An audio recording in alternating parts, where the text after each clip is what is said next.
Hello friends, welcome to our channel Elu Gyan. दोस्तों, अपन daily जो भी आपके आरएसएम एसएसपी बोर्ड द्वारा जो भी क्वेश्चन पूछे गए हैं उन क्वेश्चंस को अपन डेली डिस्कस करते हैं। तो देखिएगा आज का जो पहला क्वेश्चन है, और मैं आपको बता दूं रीट जो आपकी मुख्य परीक्षा है उससे पहले अपना 10,000 प्लस क्वेश्चन का यहाँ से टारगेट रहेगा, और सारे जो आपके राजस्थान जी के क्वेश्चन है वो आपको यहाँ से देखने को मिलेंगे। तो देखिएगा, मांडव की पाल किस खनिज के उत्पादन हेतु प्रसिद्ध है। आपको बताना है कि जो मांडव की पाल है वो कौन से खनिज के उत्पादन के लिए फेमस है। ऑप्शन है फ्लोराइट, घिया पत्थर, फेल्सपार या पाइराइट। आपको बताना है कि जो मांडव की पाल है, मांडव की पाल वो किसके लिए फेमस है। तो ये आपकी फ्लोराइट के उत्पादन के लिए फेमस है। तो ऑप्शन जो ए है वो आपका करेक्ट आंसर हो जाएगा। आपको कमेंट करके बताना है कि मांडव की जो पाल है वो कौन से ज़िले में, ये आपको कमेंट करके बताना है। चलते हैं अगले क्वेश्चन पे। देखिएगा, अगला जो आपका क्वेश्चन है वो है कि लोक नाट्य रम्मत, आपको बताना है रम्मत किस क्षेत्र से संबंधित है। ऑप्शन है धौलपुर और करौली की रम्मत, मेवाड़ की है रम्मत, भरतपुर की है या बीकानेर की है।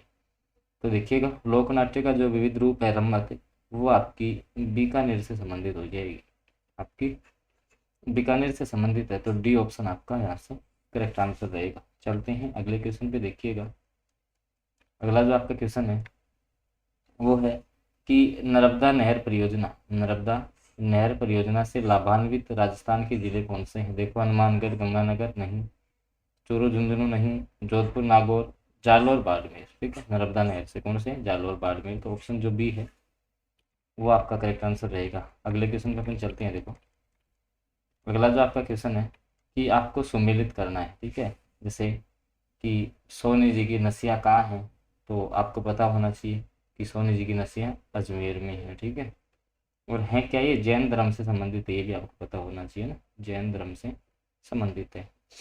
बड़ा बाग की छतरियाँ या सार बाग की छतरियाँ, इनको सार बाग की छतरियाँ बोला जाता है। ये आपकी कोटा में है, सॉरी, बड़ा बाग आपकी जैसलमेर में, बड़ा बाग आपकी जैसलमेर में है। 84 खंभों की छतरी आपको पता है बूंदी में है। सुनहरी कोठी आपकी टोंक में हो जाएगी। देखते हैं, देखो, जैसलमेर में बड़ा बाग की हो जाएंगी, टोंक में सुनहरी कोठी हो जाएगी, अजमेर में आपकी नसिया हो जाएंगी, और बूंदी में है वो 84 खंभों की हो जाएगी। इस प्रकार से आपको सुमेलित करना था। और दोस्तों, मैं आपको बता दूं ये कि जो पेपर है वो अपन जो पटवारी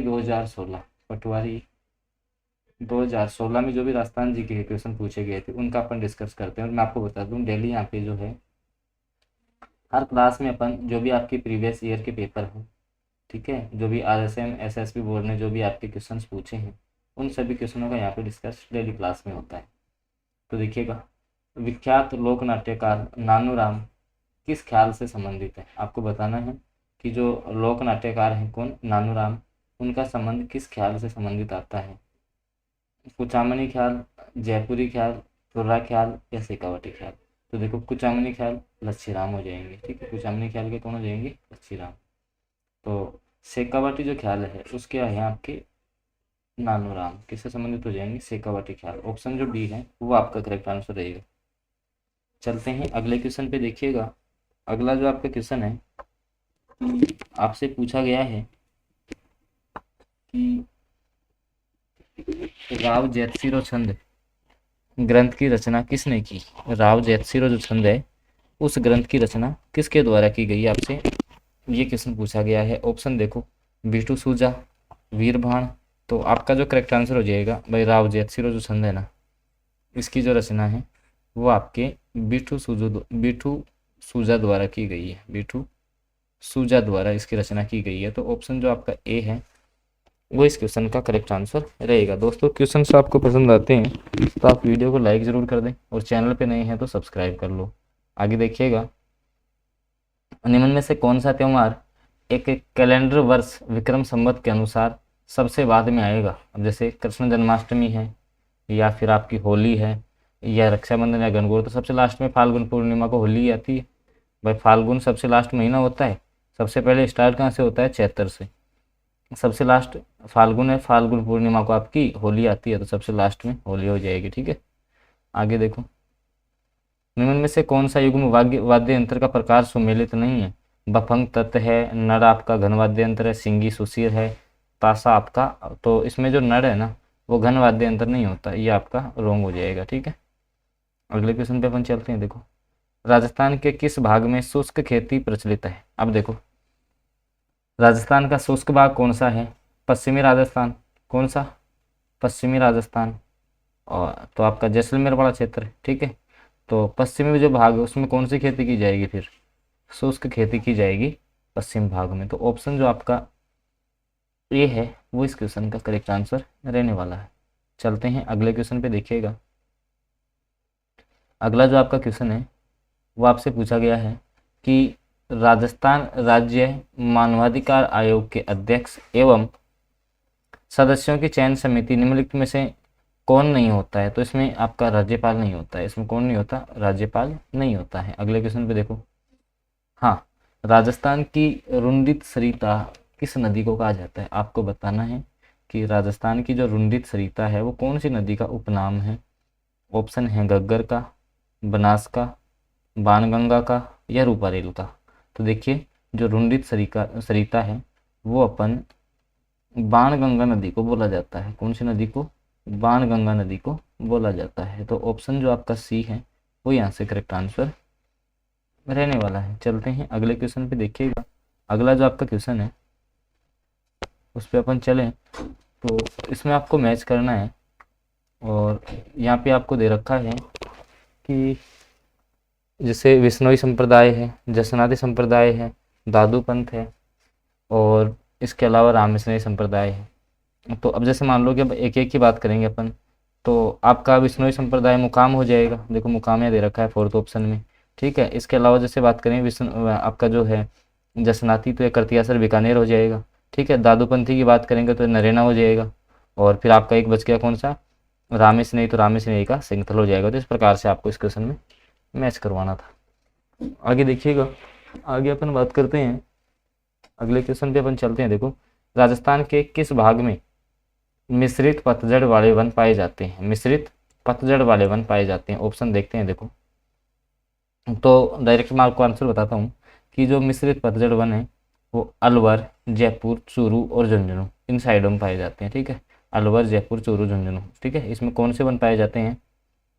तो मिश्रित पतझड़ वन। कौन से? मिश्रित पतझड़ जो वन है वो यहाँ पे पाए जाते हैं। अगले क्वेश्चन की बात कर लेते हैं। देखो, अगला जो आपका क्वेश्चन है कि निम्नलिखित में से कौन सा युग में लोक देवता और सुमेलित नहीं है? तेजा जी की माँ का नाम क्या? राम प्यारी था। गोगा जी की माँ का नाम बादशुल था, बिल्कुल सही बात है। बाबू जी की कमलादेव हो जाएगी, रामदेव जी की मैनादेव, तो ये आपका गलत हो गया। ठीक है, तो राम कुंवरी था वो। ठीक है ना, तो ऑप्शन ए आपका करेक्ट हो जाएगा। अगले क्वेश्चन पे चलते हैं। देखो, अगला जो क्वेश्चन है कि निम्नलिखित में से कौन कौन मराठा आक्रमण के खिलाफ हुरडा सम्मेलन से जुड़े थे? अब सबसे पहले पता होना चाहिए हुरडा सम्मेलन, हुरडा है कहाँ पर? तो भीलवाड़ा में है। कहाँ पर है? ये आपका भीलवाड़ा में है। ठीक है, कब हुआ था? 1734। 1734, एक सेकेंड, 1734। ठीक है ना, ये हुआ था आपका हुरडा सम्मेलन।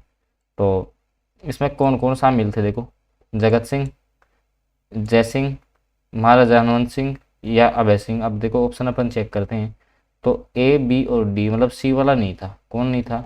जसवंत सिंह सेकंड नहीं था इसमें। ठीक है, अगले क्वेश्चन पे देखो, निम्न में से कौन हल्दीघाटी के युद्ध में महाराणा प्रताप की तरफ से युद्ध में लड़ा था? युद्ध में शामिल कौन था?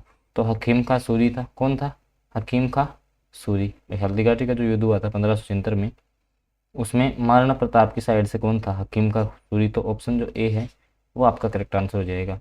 और देखिएगा, आपको बताना है कमेंट करके कि जो आपकी महाराणा प्रताप है उनके हाथी का क्या नाम था? महाराणा प्रताप की हाथी का क्या नाम था? आगे देखिएगा, अगले क्वेश्चन की अपन बात कर लेते हैं। अगला जो आपका क्वेश्चन है कि कुछ आपको संत दे रखे हैं, उनमें से आपको बताना है निम्नलिखित संतों में से किसने अपने लेखन में मेवाती बोलियों का प्रयोग नहीं किया? नहीं किया, ये पूछा है कि मेवाती बोली कौन से में नहीं आएंगी? तो ये आपके सुंदरदास जी ने नहीं किया था मेवाती का प्रयोग। तो ऑप्शन सी करेक्ट हो जाएगा। ठीक है, आगे अपन चलते हैं। देखो, मुंशी देवी प्रसाद ने किसको राजस्थान का अबुल फजल कहा है? तो मोहनोत नैणसी को बोला गया है। किसको बोला गया है? मोहनोत जो नैणसी है उनको राजस्थान का अबुल फजल कहा जाता है, राजस्थान का अबुल फजल इन्हें बोला जाता है। ठीक है, तो ऑप्शन ए करेक्ट हो जाएगा। अगले क्वेश्चन की बात करते हैं।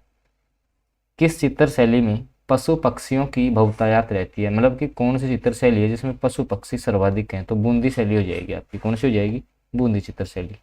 अगले क्वेश्चन पे अपन चलते हैं कि निम्नलिखित युगों में से कौन सा सुमेलित नहीं है?